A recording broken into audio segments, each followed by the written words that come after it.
Okay, so we're going to talk about currency here. We all do well. We're entrepreneurs, some better than others, and we're all chasing that same goal. Uh, we want to be financially independent. We want to live a great lifestyle. And what is it that we all talk about? I want to get more time. I want more time with my family. I want more time to go on vacations. So if time is the goal, then think about whether or not you're wasting a lot of it unnecessarily when it's so valuable that you spend your life in pursuit of it. I can't wait till I retire so that I'll have the time to do this. I can't wait till this project is done so I can take this week off or 2 weeks off and I hit Friday. Time seems to always be your goal. I'm not saying that money isn't your goal and family, but I'm saying time is a universal goal. And there was a wonderful sort of parable, semi-joke. A Wall Street power broker went to a Greek island on his vacation, and he found a guy in his 40s on a hammock. He owned the restaurant, and in the morning he'd go out fishing, and he'd catch the fish of the day, and he'd prepare it, and he'd spend the day on a hammock, and he'd be reading and listening to music and relaxing with friends and playing backgammon. And at night he would go in and cook up the meals for his guests, and he'd go around the tables and talk to people, and it was wonderful. And the Wall Street power broker said, "This is the best food I have ever tasted in my entire life. I've never tasted fish like this. Here's what we have to do. You need to come to New York with me. We're going to raise 50, 60, 80, $100 million. We're going to franchise and open up restaurants all over the country. And if we do that and we work hard, 15, 20 years, we'll sell it and you can retire." And he looked at him and said, "And then do what? Come back to an island where I can fish in the morning and sit in a hammock reading and listening to music and then cook a meal for my guests." It became ridiculous when you look at it because the orientation of the Wall Street power broker was, hey, this is what we have to do. But he was already there. So where are you already? This is not an excuse to say, well, I'm going to take time off work. You want to work, but you want to make your work efficient. You want to balance it. You want to say, wait a minute, if I'm the master of my time, then I don't need to get in early, stay late, be busy all day, and accomplish nothing. Now, when I say accomplish nothing, I don't mean that you didn't handle the HR problem or the accounting problem or the installation problem or the logistics problem or the shipping problem. You handled all that. But what your brain does is blow those up to where they are the focus of your entire world, and then you get these little accomplishments. But at the end of the day, what did you really do to move the company forward? You all remember, except for the new people, the story of the British rowing team?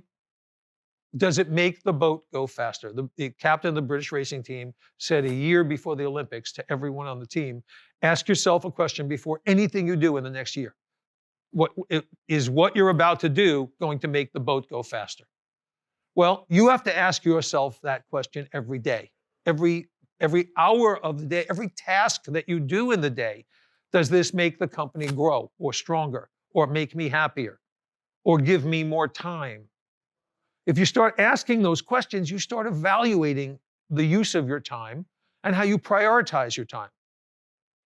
Because every minute that goes by can never be retrieved, ever.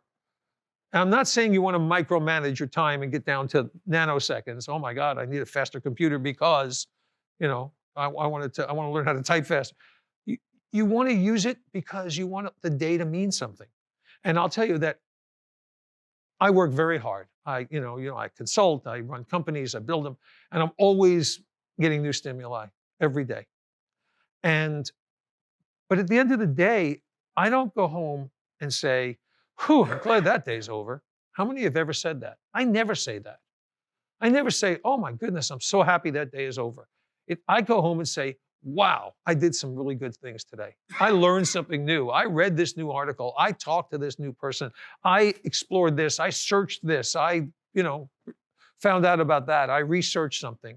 I make sure every day I research something just because that's my time that I own and I'm not giving it away unless I can enrich myself some way, somehow, and I'll research something that pops into my head or that I read. And it takes me maybe sometimes down a rabbit hole. Maybe I'll spend 15, 20 minutes. Maybe I'll spend an hour sometimes. And then I get back and I do my work. And guess what? The work gets done. It always gets done. Whether it's the week before vacation and 4 times the work gets done, or it's a day that you're just focusing on it and asking yourself the question, will it make the boat go faster? Controlling the timing of meetings is critical because meetings are a black hole. At McDonald's, they have standing tables. No one's allowed to sit at a meeting. Want to guess how fast those meetings are from the employees who sit all day and now have to stand up? Those are the fastest meetings you have ever seen. Ever. Because people want to get back to the desk and sit, so they are to the point. And if I said to anyone in the room, if we're in a company meeting, and I say, Brian, you have 2 minutes to tell me what you need to say, you're going to be extremely efficient. You're going to make sure in 2 minutes you get it out. You're not going to relax. You're going to be on point. So the first time I experienced deadlines on meetings was from a CEO I happen to have the highest respect for. Of all the CEOs I've ever worked with at the Fortune 1000, he's my favorite. He happens to be the former boss of David's father-in-law, Alan Mulally at Ford. He had half-hour meetings. That's it. If you couldn't get it done in a half an hour, you didn't come to the meeting, period. And you didn't want to not be in that meeting. So the meeting was 30 minutes timed and you're done. And he scheduled half-hour meetings all day long. And he was incredibly efficient and everything was on point. But how many times have you gone to meetings where you say, okay, we need a meeting to discuss this, we have a meeting, blocked out an hour on the calendar, and you barely get through half of it in an hour.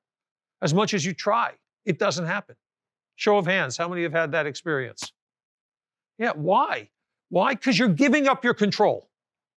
You own your time and you're giving it up. Don't give it up. It's precious. And not only do you own your time, you are then responsible for the time of everybody else in the meeting. So if you have 10 people in that meeting and that meeting goes on for an hour, you've just lost 10 hours of work in your company. That's like saying, or let's say you have 8 people, 8 hours of work. That's like saying, Greg, take the day off and you get nothing done today. So a meeting with 8 people for an hour just took one employee out of play for a whole day. And he still got paid. And overhead and vacation time and all of that. So my point is, you need to be not only aware in certain situations of your time and how valuable it is, but everyone else's. And you think, well, I'm the boss, I can do that. But you're the boss, so you have more responsibility to be aware of time because you're shooting yourself in the foot by keeping 8 people in a room for an hour when you could say to each one, okay, you each have 2 minutes, period. We're out of here in 30. 2-minute discussion, 2-minute rebuttal, that's it. That's 32 minutes or 30 minutes, we're gone. And guess what? They will do it because they will compress what they need to do in a given time based on a deadline.